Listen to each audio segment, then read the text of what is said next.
నాన్నగారు క్యాన్సర్తో చనిపోయారు. చెల్లి అంతకుముందు సంవత్సరం ముందే చెల్లి కూడా చనిపోయింది.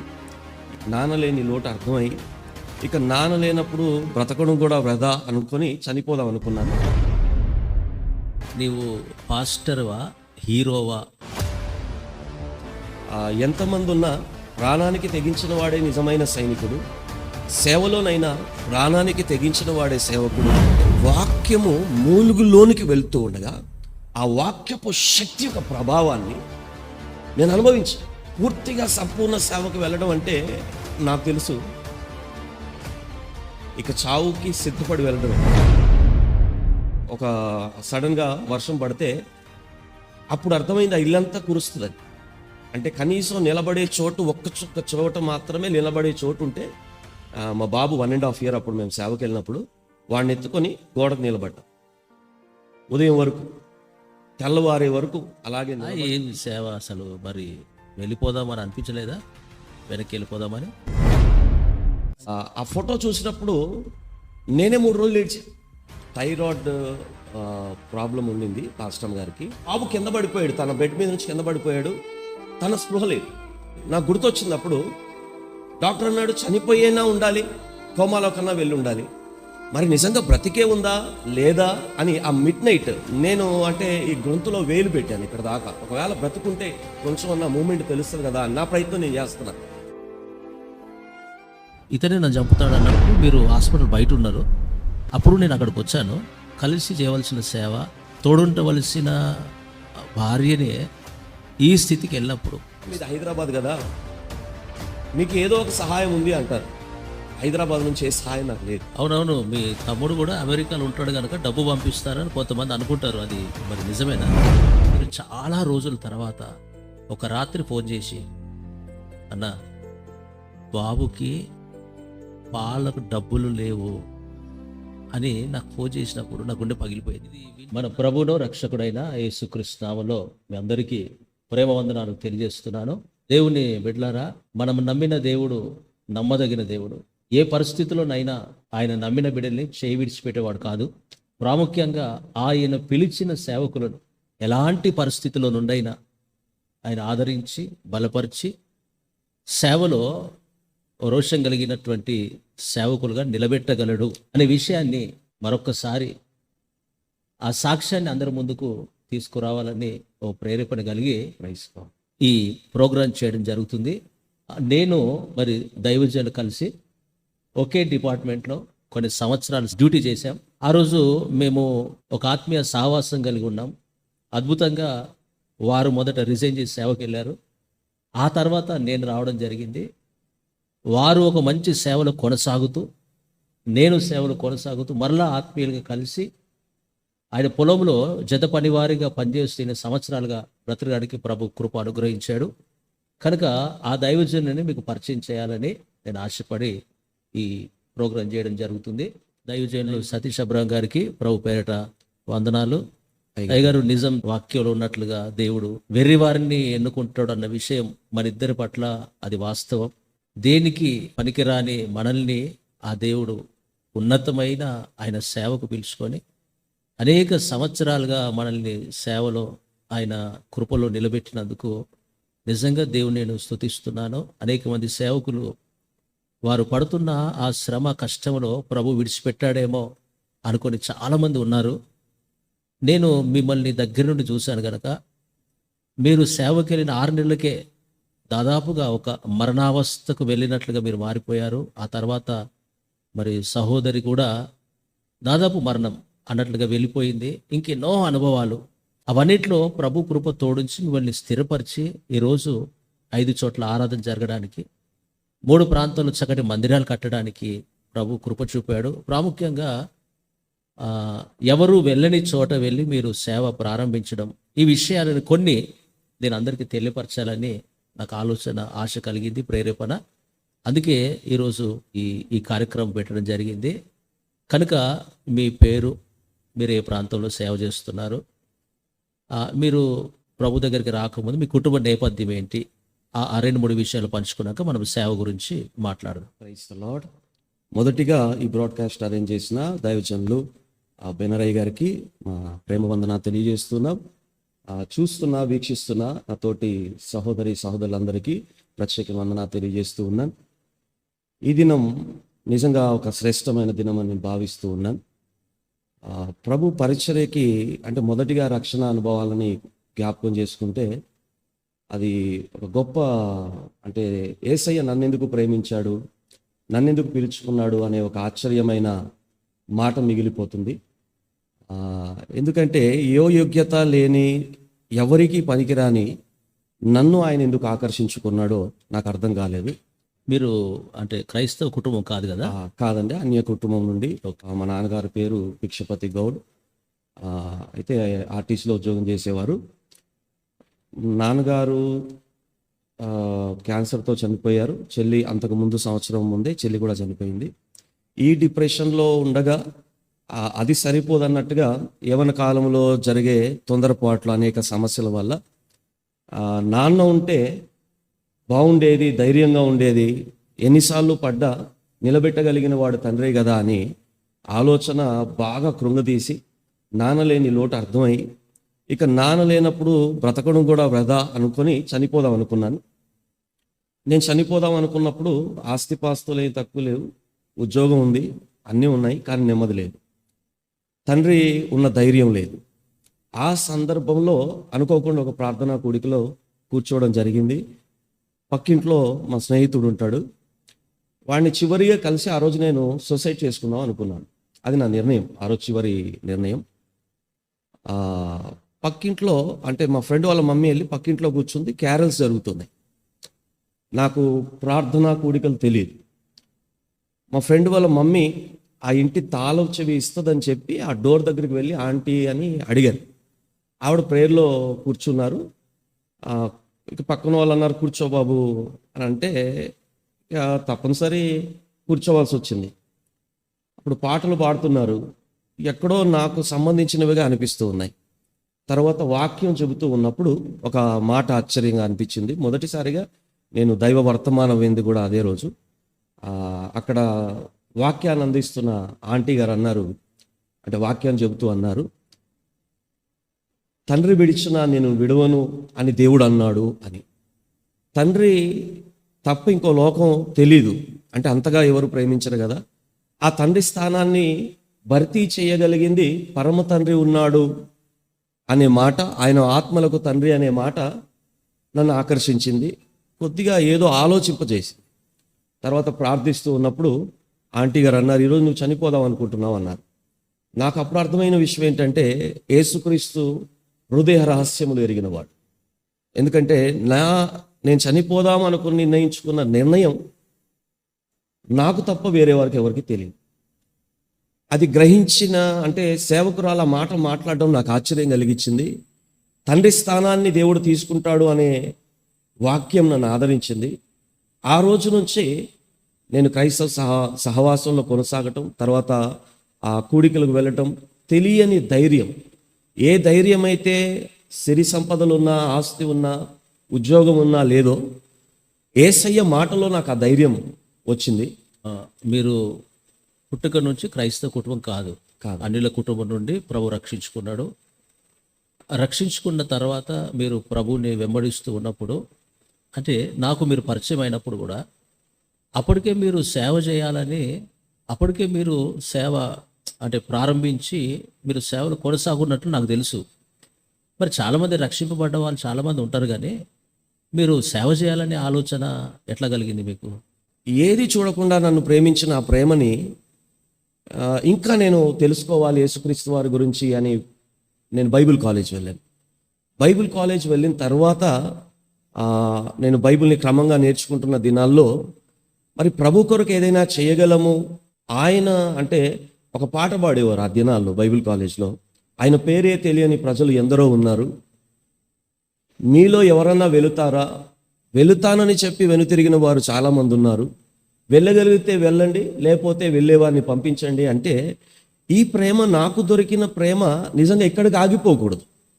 నాలాగా చనిపోదాం అనుకున్న వారు, ఆదరణ లేని వారు చాలామంది ఉంటారు. కాబట్టి ఇంకో విషయం నాకు అర్థమైంది బైబిల్ కాలేజ్ అయిపోయేలోపు, ఈ సేవ పట్టణాలకే పరిమితి అయిపోయింది, వెళ్ళలేని ప్రాంతాలు చాలా ఉన్నాయి, ఆయన ప్రేమను పొందలేని ప్రజలు చాలామంది ఉన్నారు, అక్కడికి వెళ్ళి చెప్పాలి అనే ఆలోచన ఆ బైబిల్ కాలేజ్ అయిపోయే లోపు నాకు అర్థమై, తపనైతే ఉంది, ఆశ అయితే ఉంది చేయాలని, కానీ నిజంగా దాని కొరకు కావలసిన చక్కటి గైడెన్స్ లేదు. తర్వాత ఎప్పుడైతే ఆర్టీసీలో మళ్ళీ దేవుడు మనకు సహవాసాన్ని ఏర్పాటు చేశాడో, మీరు గతంలో కూడా అన్నారు, సహోదరుడికి ఆశ అయితే ఉంది కానీ మరి ఈ పరిచర్యని ఎలా చేయాలి అనే గైడెన్స్ లేని కారణాన నాకు దేవుడు అభిషేకం ఇచ్చాడు. అంటే ప్రొఫెటికల్ మినిస్ట్రీ వైపు నేను వెళ్ళిపోయి ఏ మార్పు స్వకీయంగా చేసుకోక చాలా హిప్పీ కటింగ్ ఉండేది నాకు. అప్పుడు మీరు సేవ చేస్తూ కూడా ఈ మాట మరి వేరే వాళ్ళకి ఎట్లా ఉంటుందో కానీ,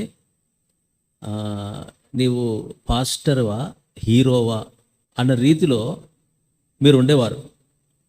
అంటే సేవ భారం సేవ చేస్తూనే ఒక హీరో, అంటే ఒక హీరో లాగా ఆ బైక్, ఆ డ్రెస్సింగ్, ఆ మెయింటెనెన్సు, ఆ హెయిర్ స్టైలు అవన్నీ ఉండి సేవ చేసేవారు కదా. మరి ఒక్కసారిగా అంత ట్రాన్స్ఫార్మ్, అంటే ఒక రూపాంతరం లాగా మీరు అయిపోయారు కదా. అవన్నీ వదిలిపెట్టడానికి మీకు ఎట్లా మనసు వచ్చింది? ప్రభు కొరకు ఏదో చేయాలన్న ఆశ ఉంది కానీ అపోస్తుల క్రమం నాకు తెలియదు. నిజంగా ప్రభు కొరకు ఏదైనా చేయగలిగిన వాడు ఏమై ఉండాలో కూడా నాకు తెలియదు.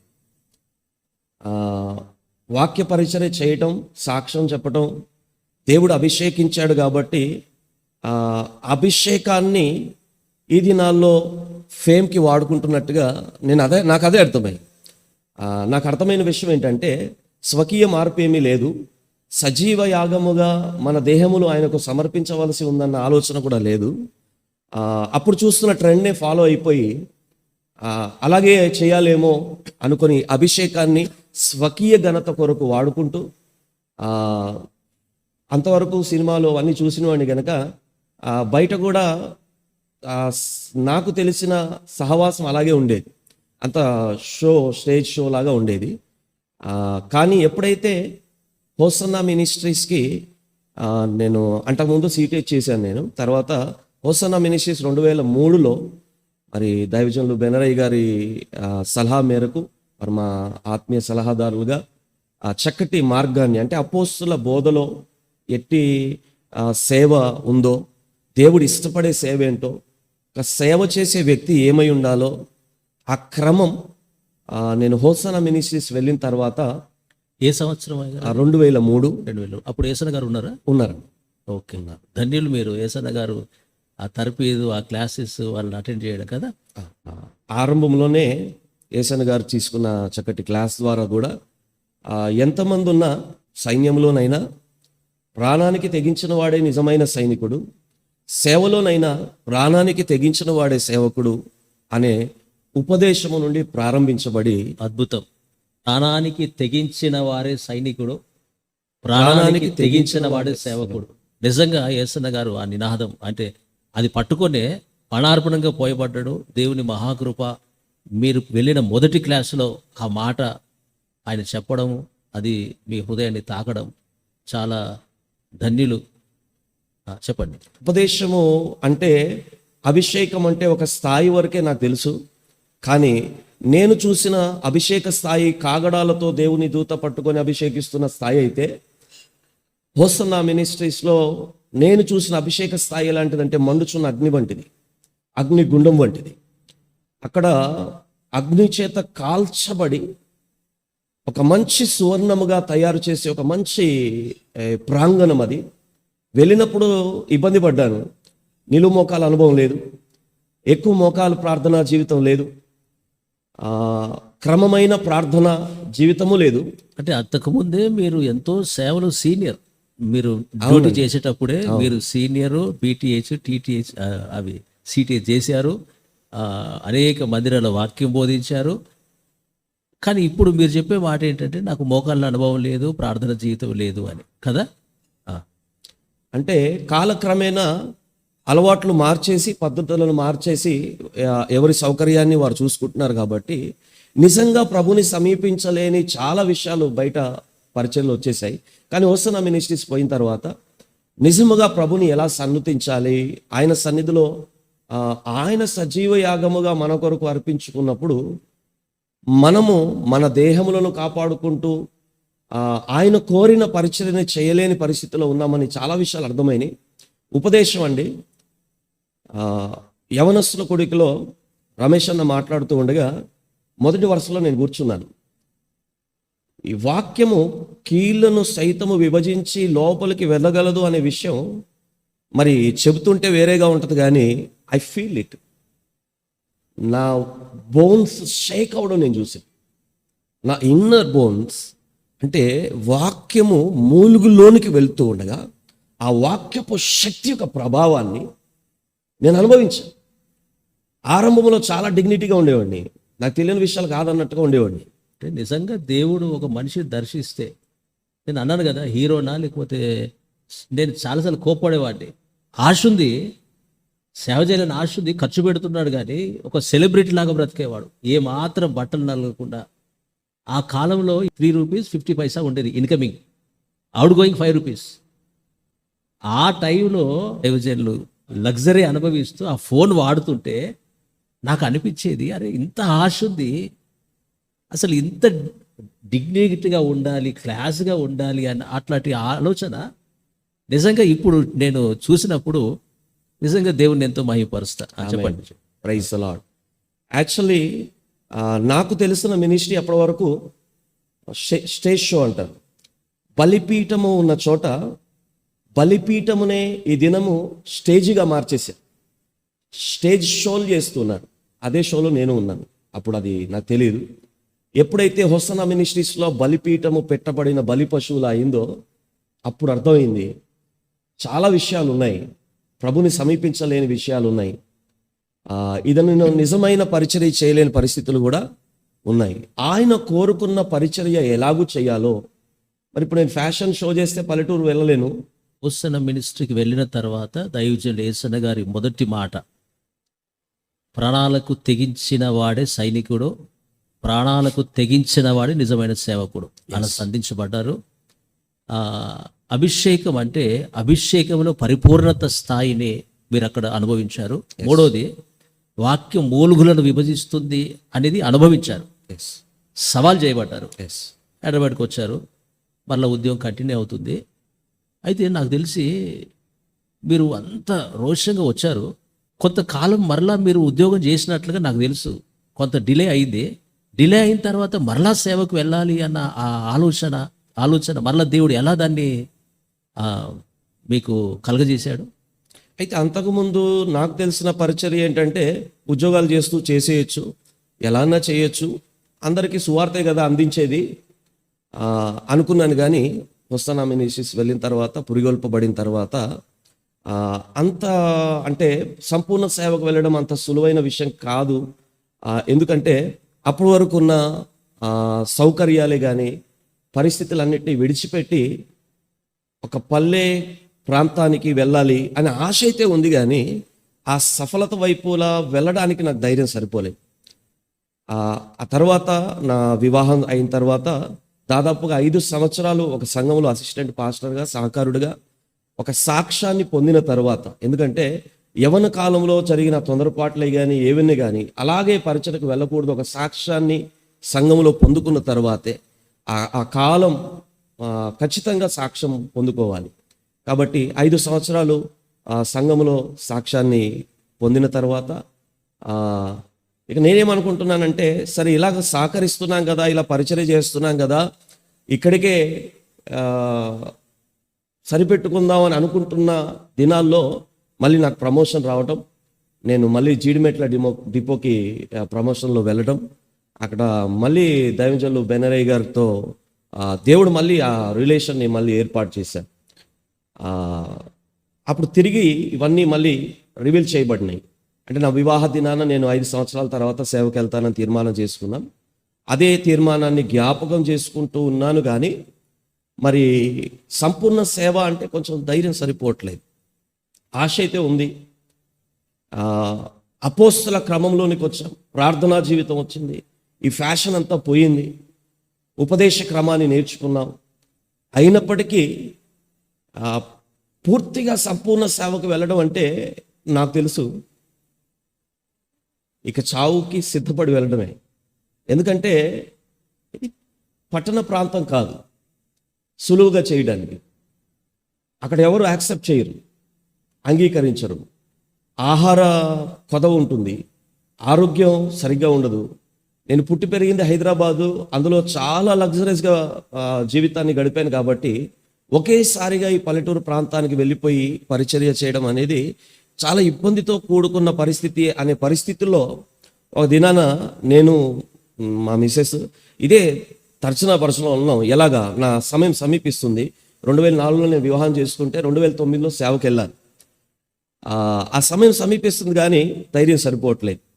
అయితే ఒకరోజు బెనరయ్య గారి ఇంటికి వెళ్ళాం. వారి ఇల్లు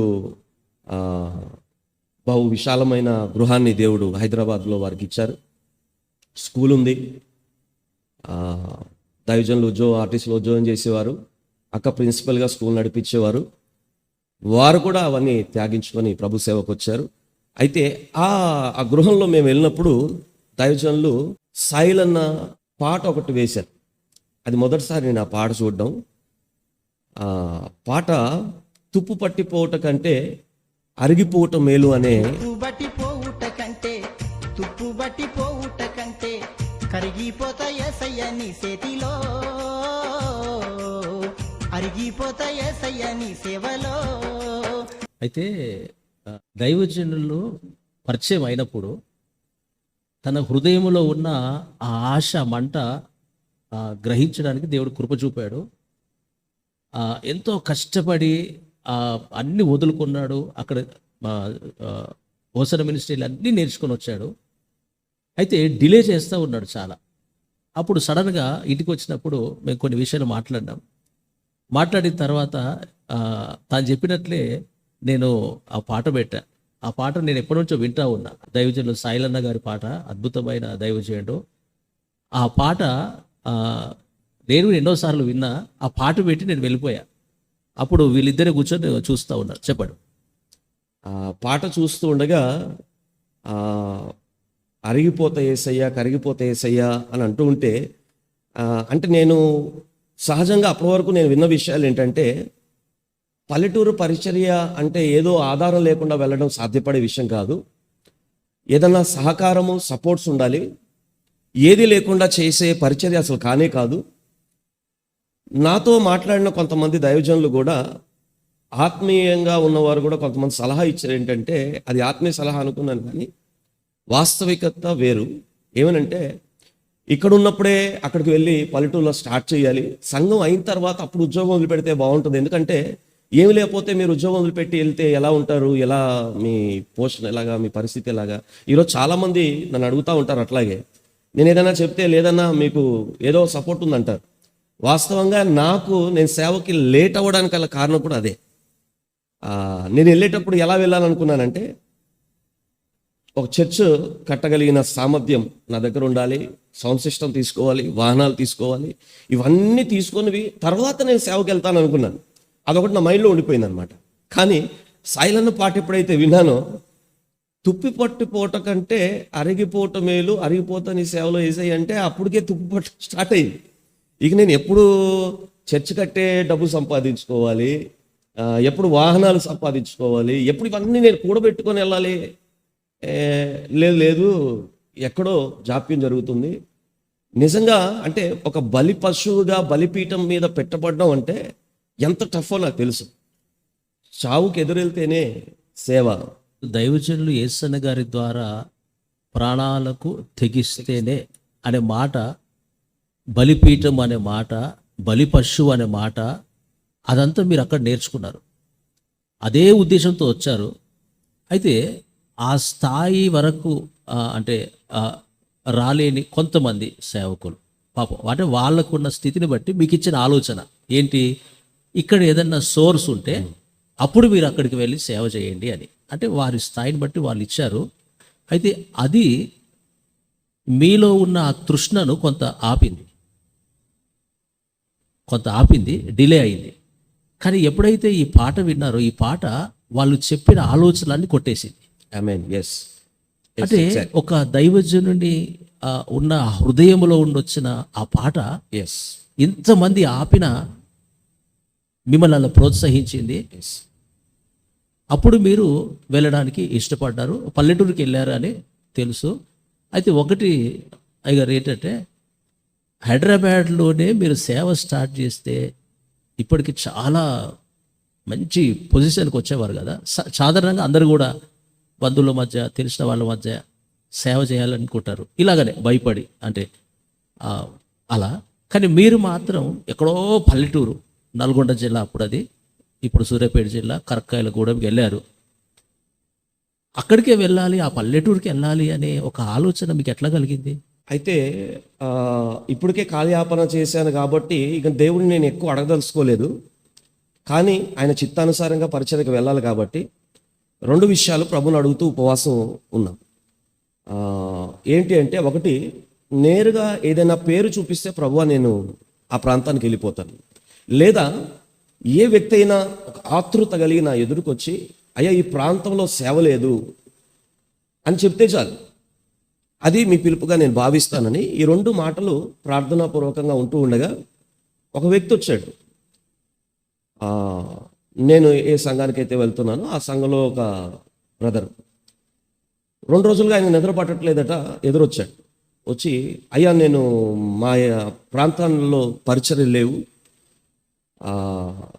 మీరు సేవకు సిద్ధపడుతున్నారు అని సంఘంలో చెప్పారు, ప్రార్థిస్తున్నాం, కానీ మేమే ఉండలేక ఆ ప్రాంతం నుంచి వచ్చేసాము, ఎందుకులే అని నేను కాలయాపన చేస్తున్నాను 2 రోజుల నుంచి, కానీ గత రాత్రి నాకు నిద్ర పట్టలేదు, మీకు చెప్పేసి తీరుతానని వచ్చాను, మా ప్రాంతంలో పరిచర్య లేదయ్యా, మీ వల్ల సాధ్యపడదని నాకు తెలుసు, చెబితే మీరు ఏమంటారో అని అనుకుంటున్నాను, కానీ మీకు చెప్పడం మాత్రమే నేను చెబుతున్నానని చెప్పేసి వెళ్ళిపోయాడు. ఆ ప్రాంతం ఏంటో తెలియదు, ఎంత దూరం ఉంటుందో తెలియదు. మేము ప్రార్థిస్తున్నామో అదే రీతిగా ఒక ఆత్మీయ సలహాదారులతో అడిగితే, మీరు ప్రార్థించినట్టుగానే దేవుడు మీకు ఆ ప్రాంతాన్ని చూపించాడు అని దైవజనులు బాలానందం గారు ఈ మాటని అన్నారనమాట. అంటే మీరు ఏం ప్రార్థించారని అడిగారు. ఇలా ప్రార్థిస్తున్నాం అన్నా అని చెబితే అన్నారు, మీరు ప్రార్థించినట్టుగానే దేవుడు అతని ద్వారా చెప్పించారు కాబట్టి మరి సిద్ధపడగలరా, వెళ్ళగలరా అన్నారు. ఇక పిలుపు దేవుడిని అడిగింది 2, పేరన్నా చూపించి ఎవరితోన్నా చెప్పించండి. ఇక ఆ ప్రాంతానికి వెళ్ళడం జరిగింది. దాదాపు 200 కిలోమీటర్ల దూరం. ఆ ప్రాంతం మాకు తెలీదు, బంధువులు లేరు, స్నేహితులు లేరు, ఈ చెప్పిన వ్యక్తి కూడా అక్కడికి రాలేదు, ఎవరితో కల్పించలేదు. అవును, అది అంటే ఆ మధ్య మీరు వెళ్ళిన కొన్ని దినాలకు అనుకుంటా, బహుశా 1 year ఎప్పుడు నేను వచ్చాను ఒకసారి. నిజంగా నేను అది చూసినప్పుడు నాకు అనిపించింది, వాస్తవంగా ఆశ ఉంది, అన్నీ కరెక్టే, కానీ ఆ ప్రాంతాన్ని చూసినప్పుడు ఇది రైట్ ప్లేసా అంటే అంతగా బ్యాక్వర్డ్ ఉంది అది. అంటే ఎవరు ప్రభు నమ్మిన వాళ్ళు కాదు, ఆ విలేజ్ డెవలప్మెంట్ అసలు ఏ మాత్రము కూడా నివసించ యోగ్యంగా లేదు అది. మరి ఆ ప్రాంతానికి వెళ్ళినప్పుడు మరి ఇప్పుడు సిటీలో మనకు మంచి ఇల్లు, అటాచ్ బాత్, ఇవన్నీ అలవాటు పడ్డారు కదా, వెళ్ళగానే మీకు మంచి రూమ్కి రెంట్ దొరికి, వాటర్ ఫెసిలిటీ ఇవన్నీ ఉండేనా? ఏం లేవండి అక్కడ.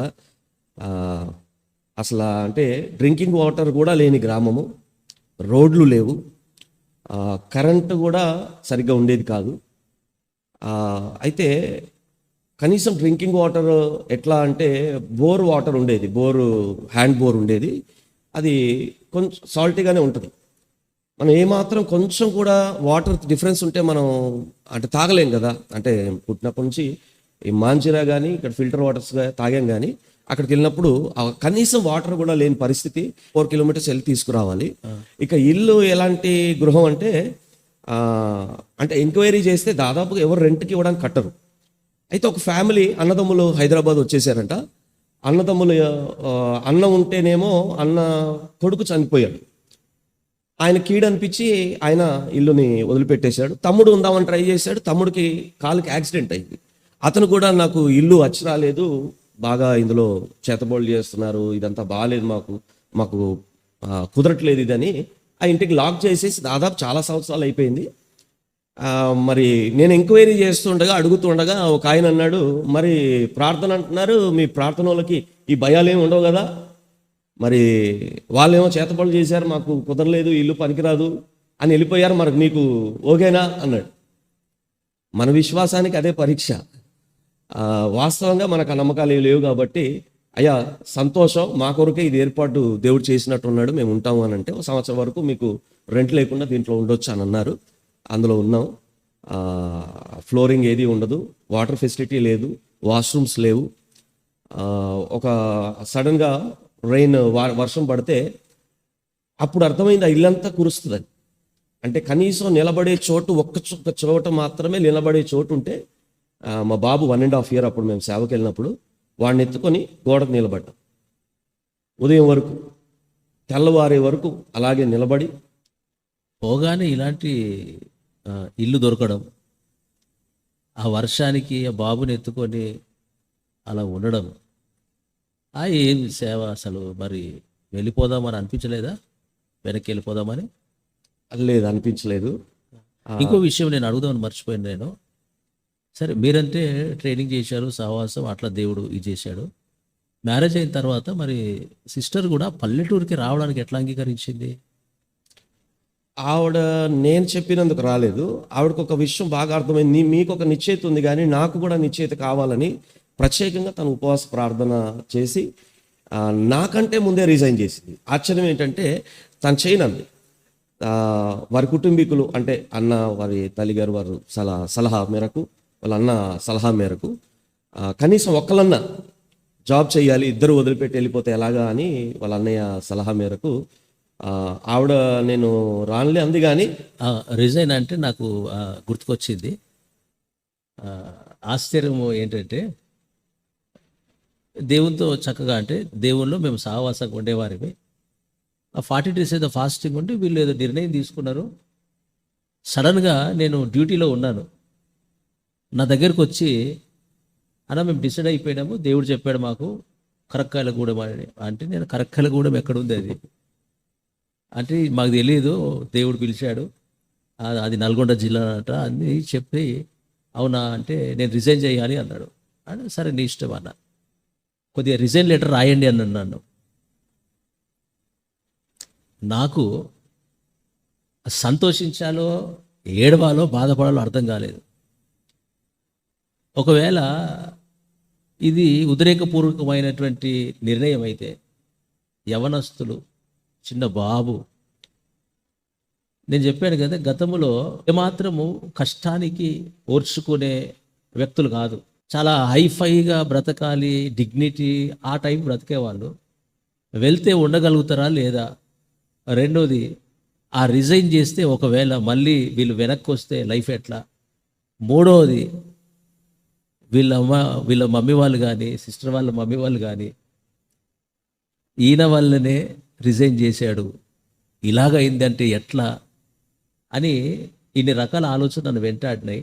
అయితే లోపల మాత్రం బాగా బాధతో, ఆర్టీసీలో చేసేవారిని కనుక నేను ఆ వెహికల్లో నేను ఒక దగ్గర కూర్చుంటే నాకు వచ్చి అది ఇచ్చాడు. నా మనసులో ఈ ప్రశ్నలు మెదులుతున్నాయి. కన్నీరు వస్తుంది, ఒక త్యాగం కలిగి పనిచేస్తున్నారని. ఆ దుఃఖంతోనే ముందుకెళ్ళిపోయి చిన్న ప్రార్థన చేసుకునే, ప్రభా మంచి నిర్ణయమే, కాకపోతే వీళ్ళు ఉండగలుగుతారా అని నేను ఆ రిజైన్ లెటర్ నా చేతితోనే రిజైన్ లెటర్ రాశాను. ఎందుకు ఈ విషయం చెప్తున్నానంటే,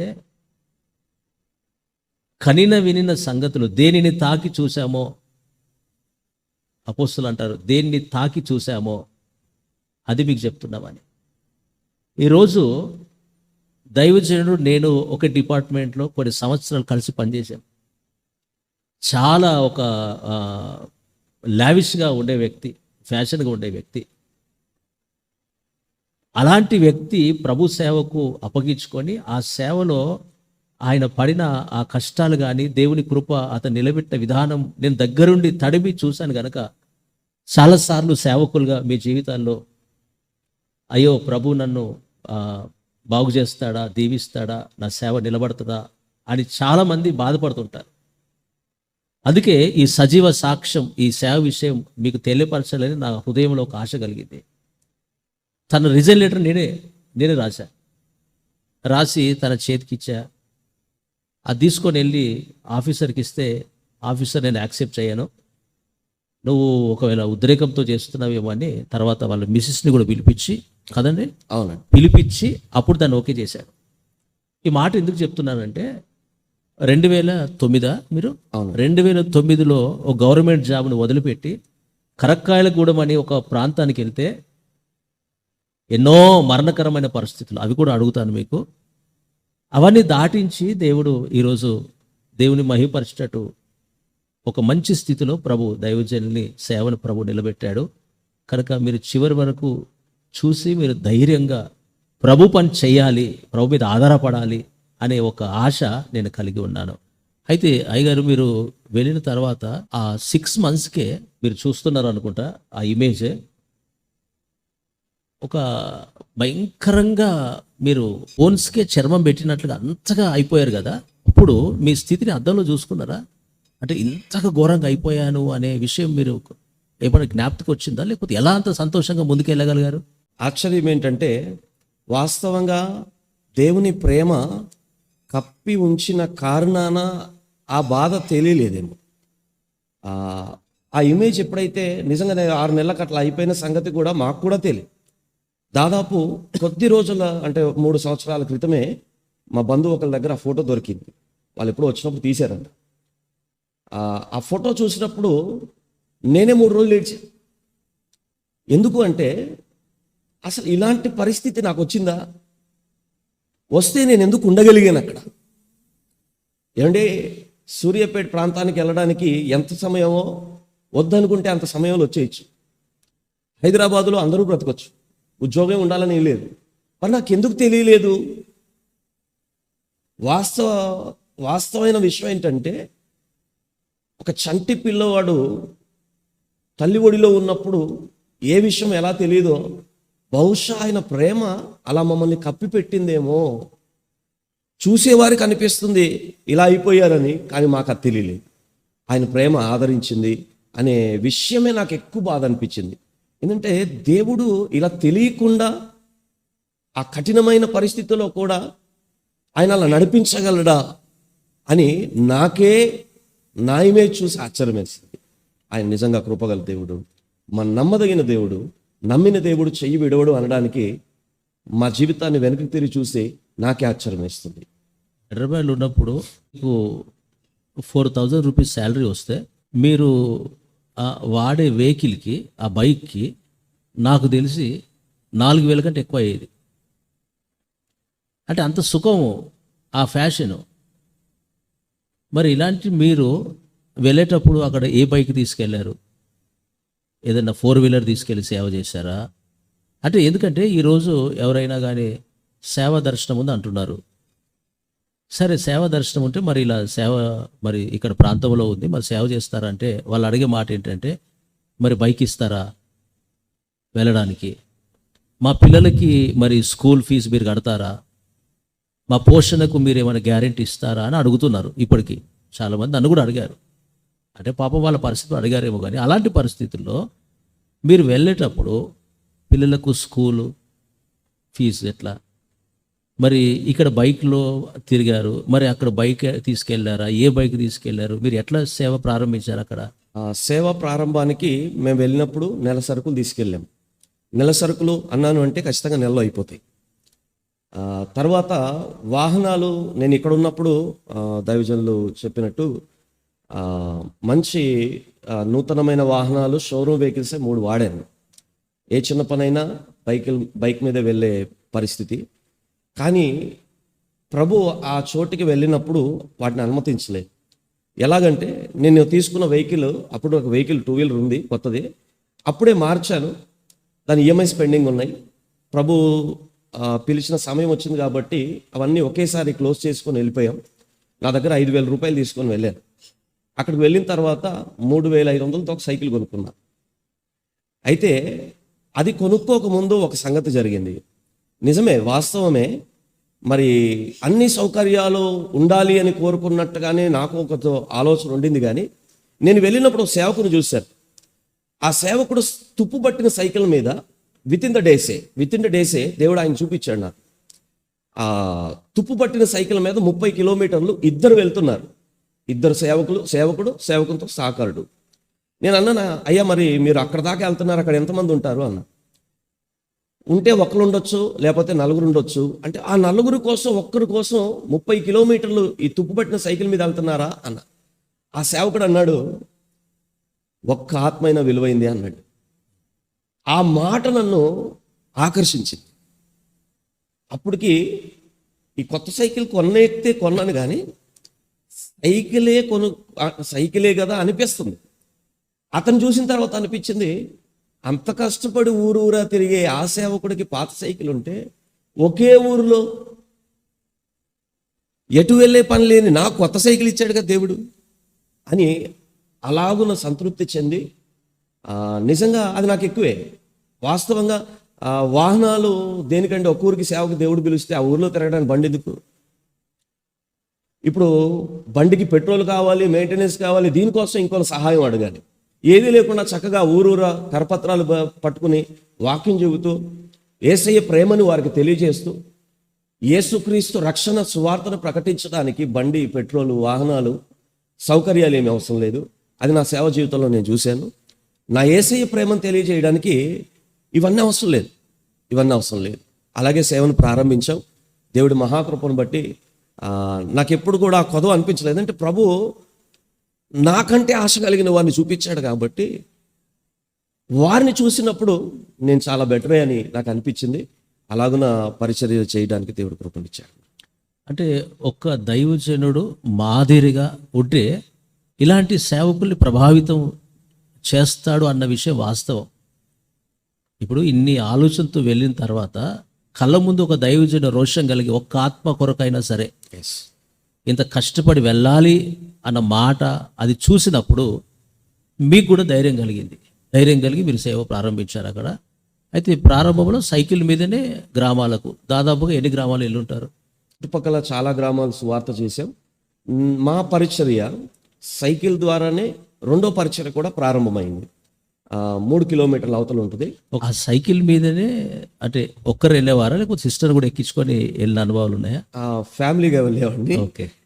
సిస్టర్, బాబు తీసుకుని.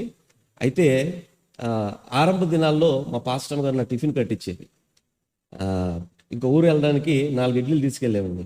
అక్కడికి వెళ్ళేలోపు ఆకలేసి అక్కడ చెట్టు కింద కూర్చొని ఆ 2 ఇడ్లీలు తిని ఆ ఊరిలో కొంచెం సువార్త చెప్పి మళ్ళీ సువార్త అయిపోయిన తర్వాత ఆ 2 ఇడ్లీలు తిని మళ్ళీ ఆ సైకిల్ అంటే నాకు ఎలాంటి ఎక్స్పీరియన్స్ కలిగిందంటే సైకిల్ తొక్కుతూ ఉన్నప్పుడు, అది ఎప్పుడో చిన్నప్పుడు తొక్కాను కానీ నాకు తెలిసి ఓ 10 సంవత్సరాలు బండి మీద తిరిగాను కాబట్టి నాకు సైకిల్ తొక్కుతుంటే ఎలా ఉండేదంటే నరాలు చితికిపోతున్నట్టు, నరాలు పగిలిపోతున్నట్టు, తల్ల మొదలుకొని అరికాలు వరకు ఇలా స్వెట్ వచ్చేసి చెప్పుల్లోంచి నీళ్ళలా కారుతూ ఉండేది, స్వెట్టింగ్. అయినా ఎక్కడైనా కొద్దిగా ఆలోచిద్దామంటే తుప్పు పట్టిన సైకిల్ కంటే ఇది బెటర్ అనిపించేది.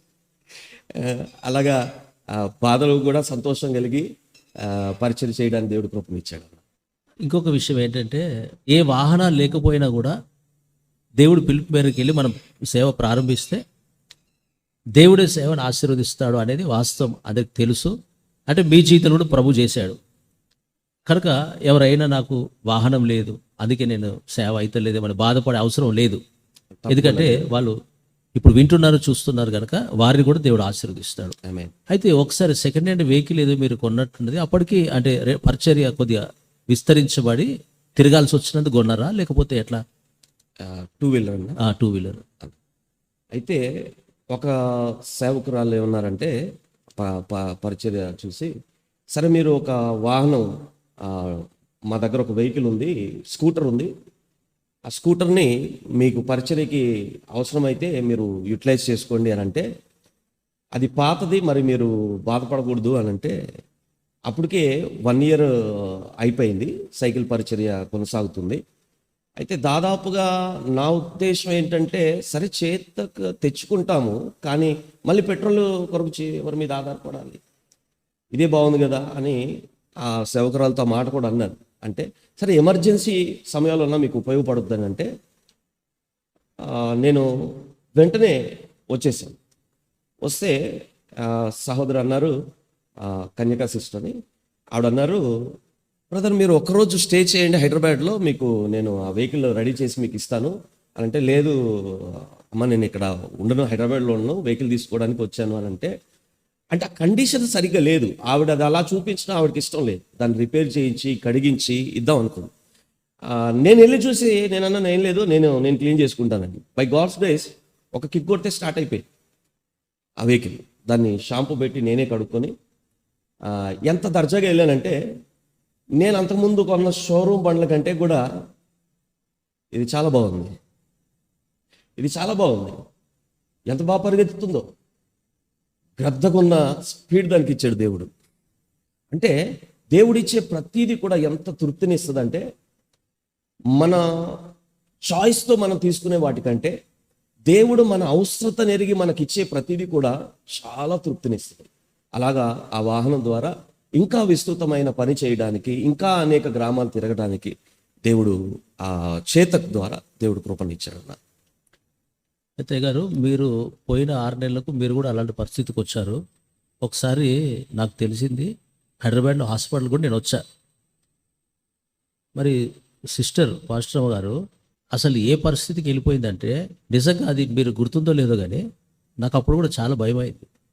అరే ప్రభా, ఇంత సమర్పించుకొని ఇంత కష్టపడి అక్కడికి వెళ్ళారు, మరి జీవిత భాగస్వామి ఇంత భయంకరమైన పరిస్థితికి, అనారోగ్యం అంటే ఇది ఈ అనారోగ్యమే కాకుండా అది ఒక మనిషిని గుర్తుపట్టలేనంతగా, కట్టుకున్న భర్తనే శత్రువులుగా మాట్లాడేటట్లుగా అలా మారిపోయింది కదా.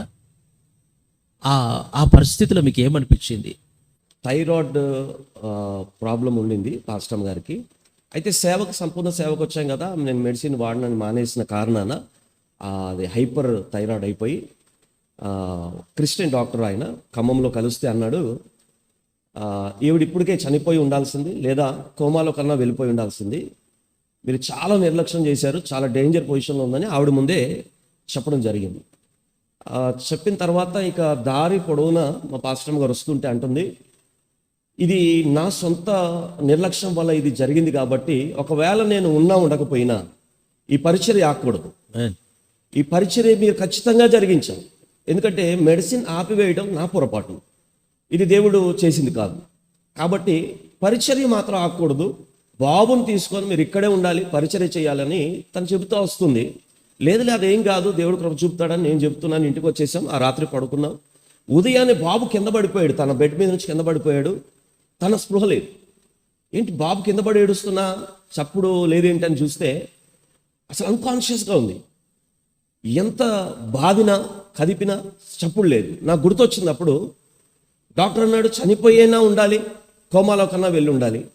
మరి నిజంగా బ్రతికే ఉందా లేదా అని ఆ మిడ్ నైట్, ఇంకా తెల్లవారలేదు, మిడ్ నైట్ నేను అంటే ఈ గొంతులో వేలు పెట్టాను ఇక్కడ దాకా, ఒకవేళ బ్రతుకుంటే కొంచెం అన్న మూమెంట్ తెలుస్తుంది కదా, నా ప్రయత్నం నేను చేస్తున్నా. గొంతులో చాలా లోపలికి ఇలాగ వేలు పెట్టి టచ్ చేయగానే ఇలా కొంచెం కదిలింది. ఓకే అంటే బ్రతికే ఉంది, బహుశా కోమాలో వెళ్ళిన పరిస్థితి, అన్కాన్షియస్ వెళ్ళిన పరిస్థితి కాబోలని ఇక దైవజనులు జర్మియా అయ్య గారికి నేను కాల్ చేసి, అన్న ఇలాంటి పరిస్థితి ఉంది అంటే, లేదన్నా దేవుడు నమ్మదగిన వాడు, మీ సమర్పణ మీ త్యాగాన్ని మర్చిపోడు అని ధైర్యం వైపు చెబుతున్నారు, ప్రార్థిస్తున్నారు. రాత్రులు ఎన్నిసార్లు ఫోన్ చేశానో, తెల్లవారు వరకు ప్రార్థన చేస్తూనే ఉన్నారు. తెల్లవారేసరికి దేవుడి మహాకృపను బట్టి కళ్ళు తెరిచి మాట్లాడింది.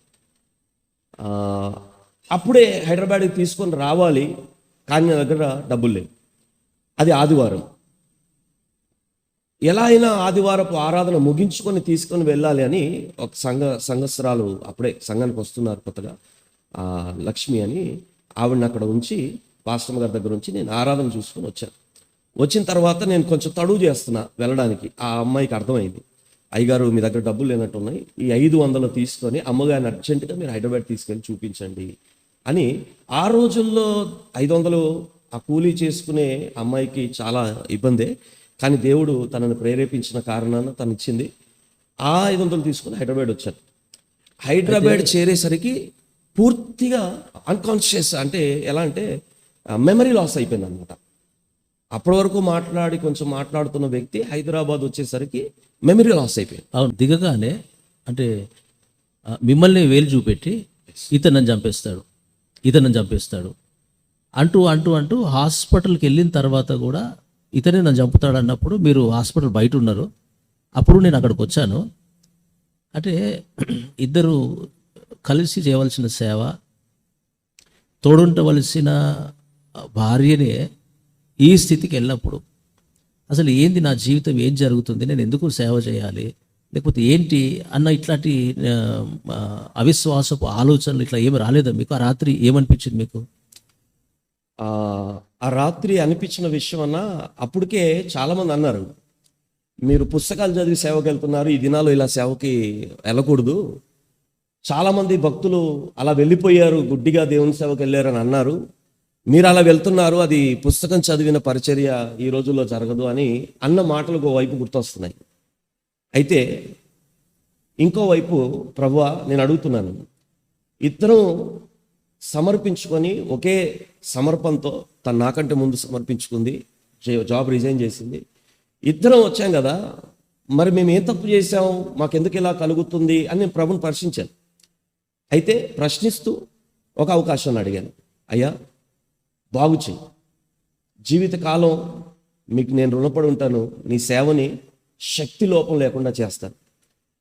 ఇద్దరం కలిసి వచ్చాం, ఇద్దరం కలిసి సేవ చేయాలి. ఇప్పుడు ఆవిడ బాగాలేదు, మెమరీ లాస్లో ఉంది, సైకాలజికల్ డిసార్డర్ వచ్చేసింది, ఆ చేతబడులు మంత్రాలు ఆ ప్రభావం ఉన్న ప్రాంతం కాబట్టి అయ్యే మాటలు తను వింటూ ఈ డిసార్డర్లోకి వెళ్ళింది కాబట్టి ఏ పరిస్థితులు అక్కడ కనబడుతున్నాయి. మేము ఎలా మరి మమ్మల్ని ఇక్కడికి తీసుకొచ్చి ఈ ప్రజల ముందు ఎందుకు మమ్మల్ని అవమానపరచాలన్నా? కాదు ప్రభువా, నువ్వు ఘనపరచాల్సిందే, నువ్వు ఘనుడివి, నువ్వు విడిచిపెట్టవు, నమ్మకస్తుడివి అని రాత్రంతా ఏడ్చిన ఏడుపు నా దేవుడు దాటిపోలేదు. ఉదయాన్నే నాకు ఫోన్ కాల్ వచ్చింది, మా పాస్టమ్ గారు వాళ్ళ పేరెంట్స్ని అడిగిందట, ఆయన ఎక్కడున్నాడు, టీ తీసుకొని రమ్మనండి అని. ఆ వార్త వినగానే నా సేవకి నూరింతల బలం వచ్చినట్టు అనిపించింది. అంటే దేవుడు మళ్ళీ అవకాశం ఇచ్చాడు కలిసి పని చేయడానికి, తిరిగి తన మెమరీ తనకు మళ్ళీ వచ్చింది. అయితే అన్న, ఈ విషయంలో నిజంగానే చాలామంది అడిగిన విషయం ఏంటంటే, మరి అక్కడి వరకు వెళ్ళాక కూడా మీరు ఎందుకు ఇంకా అక్కడ సేవ చేశారు, సరే టౌన్లో ఉండి మళ్ళీ అక్కడ చేయొచ్చు కదా అని కూడా చాలామంది అడిగిన వాళ్ళు ఉన్నారు. కానీ తను తిరిగి కోలుకోగానే అన్న మాట ఏంటంటే, 15 రోజుల్లోనే డాక్టర్ అన్నాడు, దాదాపు ఒక 2-3 months ఇక్కడ ఉండే మెడిసిన్ అవి వాడాలి, సైకాలజికల్గా కూడా బ్రెయిన్ ఎఫెక్ట్ అయిపోయింది కాబట్టి, మెమరీ లాస్ అయింది కాబట్టి అని అంటే, తను అన్నది లేదు, మెడిసిన్ తీసుకొని అక్కడికి వెళ్ళిపోదాం. మరి తనకి ఆ ధైర్యాన్ని దేవుడు ఇచ్చినప్పుడు ఇక్కడ ఉండి ఏం చేస్తాం అని తిరిగి మేము మళ్ళీ అదే ప్రాంతానికి వెళ్ళిపోయాం. ఈరోజు ఆ పరిస్థితి కూడా తను వెళ్ళిందని ఎవరు నమ్మరు. ఎందుకంటే ఆదివారపు 5 ఆరాధనలో 4 ఆరాధనలు మా పాస్టమ్ గారే చూస్తుంది, 4 ఆరాధనలు తనే చూస్తుంది. ఉదయం 4:30కి హైదరాబాద్ నుంచి బయలుదేరి రాత్రి 12:30కి ఇంటికి చేరడానికి మతి స్థిమితము కూలిపోయిన వ్యక్తిగా ఆ దినాల్లో చూసిన నాకైనా మా బంధువులకైనా ఇది గొప్ప ఆశ్చర్యం. దేవుడు వెర్రివారిని తన మహిమ కొరకు వాడుకోగలడని, బలహీనులని బలపరిచి వాడుకోగలడని నిశ్చయంగా నా కనులారా ఈ దినం నేను చూస్తున్నాను. దేవునికి మహిమ కలుగునగాక. హాస్పిటల్ నుంచి ఇంటికి వచ్చిన తర్వాత సిటీలోనే ఒకసారి మమ్మల్ని కలవడానికి వచ్చారు. అప్పటికి నేను చూస్తున్నాను సిస్టర్ అబ్నార్మలే ఉంది, మెమరీ లాస్ అయిపోయి గుర్తుపట్టక అట్లా. అలాంటి పరిస్థితుల్లో కూడా మరలా మీరు వెళ్ళడం, అప్పుడు కూడా చాలామంది ఒకవేళ వేరే అనుకోవచ్చు, కానీ నిజంగా నమ్మిన దేవుడు ఆయన చేయి విడవడని 3 చోట్ల మందిరాలు కట్టి దేవుడు ఆత్మీయ మంచి బిడ్డల్ని ఇచ్చి, హైదరాబాద్లో చిన్న బ్రాంచ్, సూర్యాపేటలో 5 చోట్ల ఆరాధనలు, దేవుడు అట్లా వాడుకోవడం అనేది నిజంగా అది వాక్య నెరవేర్పు, ఆయన స్వభావం, అది దేవుని స్వభావమే. అది కొన్నిసార్లు ఇది వింటున్న సేవకులు కూడా ప్రభు విడిచిపెట్టాడేమో మాకు ఈ బాధలు కష్టాలని ఒకవేళ ఆలోచిస్తూ ఉన్నా, వారందరికీ కూడా ప్రభు పేరట నేను తెలియపరిచేది ఏంటంటే, నా కలారా ప్రారంభం నుండి చూస్తూ సహవాసంలో ఉన్నాం. దేవుడు ఆ రీతిగా బలపరిచి ఆయన కృప ద్వారా ఆరోగ్యం ఇచ్చి ఇలా వాడుకుంటున్నాడు కనుక, చెప్పినట్లుగా బలిపీఠం మీద బలి పశువు అనే మాట. రెండవది, ప్రాణాలకు తెగించిన వాడే సేవకుడు, సైనికుడు. మూడవది, ఒక్క ఆత్మ కొరకైన ఎంత కష్టమైన ప్రయాసపడి సేవ చేస్తే ఎన్ని శోధనలు, ఎన్ని వ్యాధులు, ఎన్ని రకాల బాధలు వచ్చినా ప్రభువు నిలబెట్టి ఆయన సేవ జరిగించుకుంటాడు అనే విషయం దీని ద్వారా మీకు తెలియపరచాలని ఆశపడ్డాను. తప్పక దేవుడు మిమ్మల్ని బలపరిచి ఇంకా ఘనమైన సేవ దేవుడి మీ ద్వారా జరిగించును గాక. చివరి మాట, ఒక ప్రశ్న ఏంటంటే, మేము హైదరాబాద్ వాస్తులు కాకపోయినా అక్కడ వెళ్ళి జాబ్ చేసి దేవుని కృపను బట్టి సొంత ఇల్లు కలిగి ఉన్నాం. అది కూడా సేవకు అమ్మేసాం. మీరు అదే వాస్తవులు అయ్యుండి మీకు కూడా ఆ చందనగర్ ఏరియా అనుకుంటా, గంగారం ఏరియానా, మంచి రోడ్ సైడ్ ఇల్లు ఉండేది నాకు తెలుసు. ఆ ఇల్లు కూడా అమ్మేశారు, సేవలో ఖర్చు పెట్టేశారు కదా. మరి ఎప్పుడైనా మీ పిల్లలు డాడీ సిటీలో ఇల్లు ఉంటే బాగుండేది, ఇప్పుడు వెళ్ళినప్పుడు మేము ఉండడానికి లేదు, మీరు తప్పు చేశారేమో, మేము ఈ పల్లెటూరులో వచ్చి ఇన్ని బాధలు పడుతున్నాం కదా అన్న బాధ ఎప్పుడైనా వ్యక్తం చేశారా? మీకు ఎప్పుడైనా కలిగిందా? ఎప్పుడు కలగలేదా గారు? ఎందుకంటే ఇప్పుడు అపోస్తుల పునాది మీదే పరిచర్య కట్టబడాలి. అపోస్తుల పరిచర్య అంటున్నాము. అపోస్తుల పరిచర్య అంటే చరస్థిరాస్తులను అమ్మే కదా చేశారు. ఆస్తులు అమ్మి అపోస్తుల పాదాల వద్ద పెడితేనే కదా పరిచర్య జరిగింది. కాబట్టి అది ఆస్తిగా ఎప్పుడు భావించలేదు. దేవుడి పని కొరకు ఉపయోగపడింది, అదే సంతోషం. జీవము గల దేవుని మందిరములో స్థాపించడానికి ఈ ఆస్తి అక్కరకు వచ్చిందని సంతోషం. ఆ మందిరాల్లో ఆ పరిచర్య స్థిరపడిపోతుంది, ఎప్పటికీ అక్కడ ఆరాధన జరుగుతావు. కాబట్టి మందిర స్థాపన అనేది సేవా ధర్మము కొనసాగుటకు ఒక మందిరము ఖచ్చితంగా ఉండాలి. కాబట్టి ఆ మందిరము కొరకు మనకున్నది మనం వెచ్చించడం అదేదో నాకున్నది అని కాదు, అది అపోస్తులు చేయవలసిన పనే. నిశ్చయంగా అపోస్తుల పునాది అదే గనక ఎప్పుడో అదేదో మనం అక్కడ పెట్టామని అనిపించలేదు. ఎందుకంటే ఆ మందిరం మాకు ఏం కలిగించిందంటే ఆత్మీయులతో సహవాసం కలిగించింది, ఆత్మీయ బిడ్డలను ఇచ్చింది.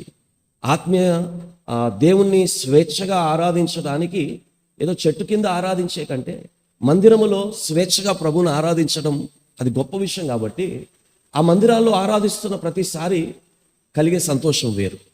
అలాగున మళ్ళీ ఎప్పుడు కూడా హైదరాబాద్లో ఇల్లు లేదు కదా, మనకి ఏమీ లేదు కదా అనే ఆలోచన ఎప్పుడు రాలేదు. ఎందుకంటే జీవగల దేవుని మందిరాలు స్థాపించబడ్డం అంటే అది ఆ భాగ్యాన్ని అల్పులమైన మా కుటుంబానికి దేవుడు ఇచ్చాడు అని మేము భావిస్తూ సంతోషిస్తూ ఇప్పటి వరకు ఎప్పుడు అలాంటి ఆలోచన రాలేదు, మా పిల్లలు కూడా రాలేదు. చివరిగా సేవకుల కొరకు మీ సేవ అనుభవం నుండి ఒక రెండు మూడు మాటలు ఏవైనా వాళ్ళు ధైర్యపడి ప్రభు కొరకు రోషంగా సేవ చేసేటట్లుగా ఏవైనా 2-3 మాటలు మీరు చెప్పండి. దైవజనమా, నా తోటి సేవకులారా, నిజముగా సేవ అన్ని రకాలుగా అందరూ సహకరిస్తారు, కానీ సేవకు ఎవరు సహకరించరు, వాస్తవం అది. అయితే సహకరించే వారు ఎవరు ఉన్నారా అని ఛానల్స్ కోసం వెతుకుతూ ఉంటారు. నా సేవ ఆరంభ దినాల్లో కూడా ప్రభు నాకు నేర్పించిన విషయం ఏంటంటే, ఇంటింటా తిరగవద్దని, తిరిగే ప్రయత్నం చేసినా విఫలమైందని. ప్రభు నేర్పించిన విధానాలు నేను నేర్చుకున్న తర్వాత ఎవ్వరి ఎదుట చేయి చాపలేదు. పిలిచిన దేవుణ్ణే అడిగి పరిచర్య చేయడానికి దేవుడు కృపనిచ్చాడు. పరిస్థితులు వెంటనే మారిపోవాలని మనం అనుకుంటాం, అప్పుడే ఎవరినో ఒకరిని సహాయం అడుగుతాం. కానీ ఏ పరిస్థితి ఏ సమయంలో మార్చాలో మన ప్రభుకు బాగా తెలుసు. ఎప్పుడు ఏది మనకి ఇవ్వాలో ఆయనకు బాగా తెలుసు. ఇవ్వగలడు, మనకు సహాయంగా ఉండగలడు. నేను చాలామందితో ఈ విషయాలు చెప్తూ ఉన్నప్పుడు, లేదన్నా మీది హైదరాబాద్ కదా, మీకు ఏదో ఒక సహాయం ఉంది అంటారు. హైదరాబాద్ నుంచి ఏ సహాయం నాకు లేదు. అవునవును, మీ తమ్ముడు కూడా అమెరికాలో ఉంటాడు కనుక డబ్బు పంపిస్తారని కొంతమంది అనుకుంటారు, అది మరి నిజమేనా? నా తోబుట్టువు, నా రక్త సంబంధి, నా తమ్ముడు అమెరికాలో ఉన్నాడు అండి. ఇక మరి ఎవరో ఒకరు సహాయం చేసేవారు అమెరికాలో ఉంటే బాగుంటుంది కదా, అసలు మీ రక్త సంబంధి అమెరికా అంటే ఇంకేంటి అని అనుకుంటారు.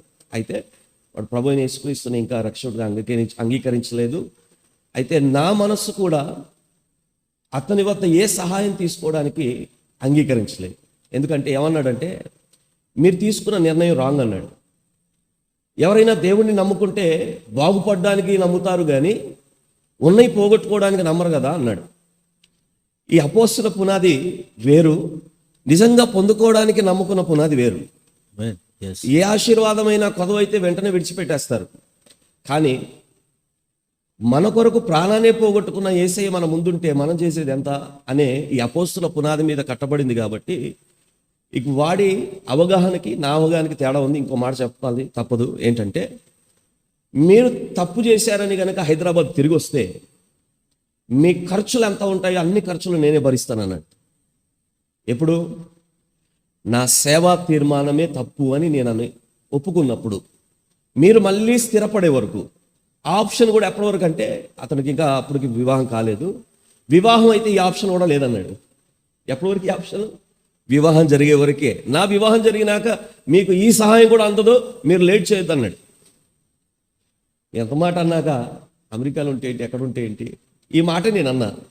మా చెల్లి యూకేలో ఉంటుంది, మా ఫ్యామిలీస్లో చాలామంది బయట ఉన్నారు. మా బాబాయ్ కూతురు యూకేలో ఉంది, తమ్ముడు యుఎస్లో ఉన్నాడు. ఈ మాట నేను అన్నందుకు చెల్లి ఈ విషయాన్ని తమ్ముడు చెప్పింది. ఏదో వాడు అమెరికాలో ఉన్నాడని నువ్వు యూకేలో ఉన్నావని నేను సేవకి వెళ్ళలేదు అంటే, వారు హైందవులు కదా, నేను ఒక్కడే కదా రక్షణ ఉంది, వారికి సేవా విధానాలకు తెలియదు. అయితే ఈ మాట నేను అన్నందుకు వారిద్దరికి కోపం వచ్చింది. వారిద్దరికి కోపం వచ్చి మాటలు బానేశారు. ఇక మానేసిన వాళ్ళు లేదా ఛాలెంజ్ కూడా చేశాడు. కాబట్టి నా తీర్మానం తప్పు కాదు, నేను నమ్మిన ప్రభు నన్ను విడిచిపెట్టడని. ఇక ఈ యూకేలు అమెరికాలు ఏ సహాయాలు, కనీసం హైదరాబాద్ వాళ్ళకు కూడా ఎప్పుడు నేను ఎవ్వరికి సహాయం అడిగిన వాడిని కాదు. ఇది లైవ్ బ్రాడ్కాస్ట్ జరుగుతుంది కనుక ఎవరిని అడిగిన వాడిని కాదు. ఇప్పటి వరకు కూడా నేను చెబుతున్నాను, మీరు నమ్మండి, ఇవి మాటలు కాదు, ఇవి అనుభవాలు. నిశ్చయంగా దేవుడు మనని పోషించగలడు, మన అవసరాలన్నీ తీర్చగలడు. ఎవరిని అడగలేదు అన్న విషయంలో ఒక మాట నాకు గుర్తుకొచ్చింది. మీరు సేవకి వెళ్ళేటప్పుడు నేను చాలా ఖచ్చితంగా కొన్ని మాటలు చెప్పా. ఏమనంటే, పొరపాటున కూడా మీకు ఎంత కష్టమైనా మీరు ఎవ్వరి ముందు అడగొద్దు, అయితే అడిగితే నన్ను అడగాలి, అది కూడా ఎప్పుడు అని. ఇక ప్రాణం పోతుంది అన్నప్పుడే నన్ను అడగాలి అని నేనే ఆప్షన్ ఇచ్చా. అయితే మీరు చాలా రోజుల తర్వాత ఒక రాత్రి ఫోన్ చేసి, అన్న బాబుకి పాలకు డబ్బులు లేవు అని నాకు ఫోన్ చేసినప్పుడు నా గుండె పగిలిపోయింది. అంటే ఇన్ని ఉండి కూడా ఆ ప్రాంతానికి సేవకి వెళ్ళినందుకు ఆ రాత్రి కనీసం నిజంగా అంటే బాబుకు పాలకు కూడా డబ్బులు లేక ఇంత ఆ బాధ మనకు లేకపోతే వలుసుకుంటాం, కానీ బాబుకు పాలకు డబ్బులు లేవు అన్న విషయం చాలా బాధ కలిగించింది. ప్రభు దగ్గర కూడా చాలా ఏడుస్తూ ప్రార్థన చేశారు. అంటే ఆ స్థితి కూడా మీరు అనుభవించారు. కానీ దేవుడు ఈరోజు ఆ దుఃఖాన్ని సంతోషంగా మార్చి, ఆ పాలకు డబ్బులు లేవన్న బావే ఈరోజు సేవకు సహకారంగా నిలబెట్టి, ఇంటర్మీడియట్ సెకండ్ ఇయర్ అనుకుంటా కదా, ఇంటర్మీడియట్ సెకండ్ ఇయర్ వరకు ప్రభు చదివేటట్లు చేశాడు. పాలకు డబ్బులు లేవు ఆ చిన్న వయసులో, సంవత్సరం ఆ టైము. ఎందుకు నేను ఈ విషయాలను దేవుడు నాకు ప్రేరేపణించాడంటే, ప్రభు చేయి విడిచే దేవుడు కాదు. అయితే పొందుకునే పరిచర్య కాకుండా ప్రభు కొరకు అన్ని వదిలిపెట్టే పరిచర్యలో మనం వెళ్తే కదా, మీరు చెప్పింది అదే కదా, అపోస్తుల పరిచర్య అంటే వదులుకోవడమే దేవుని కొరకు. మీ తమ్ముడు కూడా అన్నమాట అదే కదా, అందరూ దేవుని లాభం కొరకు పొందుకోవడానికే దేవుని దగ్గరకు వస్తారు, నువ్వేంది పోగొట్టుకుంటున్నావు అని కదా. అంటే వాళ్ళకు కూడా కొన్ని అర్థమవుతున్నాయి అన్నమాట. అంటే కానీ అది కాదు, వదులుకునే పరిచర్య మనం చేయాలి అనే ఆ ఉద్దేశంతో వెళ్ళినందుకు ఒకానొక దినాన పాల డబ్బా కూడా లేవని ఏడ్చినటువంటి ఆ సందర్భాన్ని, ఫీజులు కట్టడం, ఇవన్నీ ప్రభు దాటించి ఇంత మంచి క్షేమకరమైన స్థితికి ప్రభు తేవడం అనేది నిజంగా అది దేవుని యొక్క మహా కనికరమైన కృప. ఇది వింటున్న వారందరినీ కూడా నేను ఆశపడేది, మేము ఒకే చోట ఉద్యోగం చేశాం, ప్రతి విషయం దైవజను గురించి నాకు తెలుసు. దైవజనుని దేవుడు అలా బలపరిచి ఆయన స్థిరపరిచాడు ఆ విశ్వాసం ఉండాన్ని బట్టి. కనుక మిమ్మల్ని కూడా దేవుడు తప్పకుండా ఆయన స్థిరపరిచి ఘనమైన సేవ జరిగించాలని కూడా నేను ప్రార్థన చేస్తున్నా. మేమిద్దరం ఆశపడుతున్నాం. యవన ప్రాయంలోనే పానార్పణకు పోయబడ్డారు, దేవుడు విడిచిపెట్టలేదు. కుటుంబ వ్యవస్థ అన్ని రీతిలుగా దేవుడు ఆశీర్వదించాడు. అయితే ఒకవేళ మీ సమర్పణకు తీర్మానానికి ఈ లోకములో బ్రతుకుతున్న కొంతమంది సేవకులే కానీ విశ్వాసులే కానీ ఒక ప్రాపర్టీ ఉంటే మీరు సేవకు వెళ్ళండి, లేకపోతే ఏదైనా బ్యాక్గ్రౌండ్ ఉంటే వెళ్ళండి అని మీ తీర్మానాన్ని ఒకవేళ వాళ్ళు ఆపుతూ ఉంటే తెలియక, దీని ద్వారా మీరు తెలుసుకొని ధైర్యంగా మీరు అడుగు వేయాలి. తప్పక దైవజనుడిని ఆశీర్వదించిన ఆ దేవుడు మీ పరిచయం కూడా ప్రభువు దీవించునుగాక. చాలా సంతోషమయ్య గారు, ప్రభువుకే మహిమ కలుగునుగాక. మన ఆత్మీయ ప్రయాణం ఒక స్నేహితులుగా మనం బహుశా 2000 అనుకుంటా అప్పుడు ప్రారంభించిన అది అంచెలంచెలుగా సేవకులుగా స్థిరపరిచి అపోస్తుల అనుభవాలకు ప్రభు నడిపించి ఈరోజు మన ఇరువురు కుటుంబాలని ప్రభు మంచి పరిచర్య దేవుడు ఒకవేళ చూస్తే పర్వాలేదు నా పిల్లలు అనేటట్లుగా బ్రతకడానికి ప్రభు కృపను అనుగ్రహించాడు. తప్పకుండా దేవుడు ఇంకా మీ పరిచర్య ప్రభు దీవించాలి. మనం దేవుని కొరకు ఇంకా నమ్మకంగా బ్రతకడానికి దేవుడు మనకు సహాయం చేయాలి. ఇలాగనే ఆయన దేవుని పనిలో మనం కలిసి ప్రభు రాజ్యాన్ని కట్టడానికి ప్రభు సహాయం చేయాలని నేను కోరుకుంటున్నాను. దేవుడు ఇచ్చిన ఈ మంచి తనాన్ని బట్టి ప్రభునే స్తుతిస్తూ మరొకసారి మీకు కూడా నేను వందనాలు చెల్లిస్తున్నాను. అయ్యగారు మీకు నిండు వందనాలు.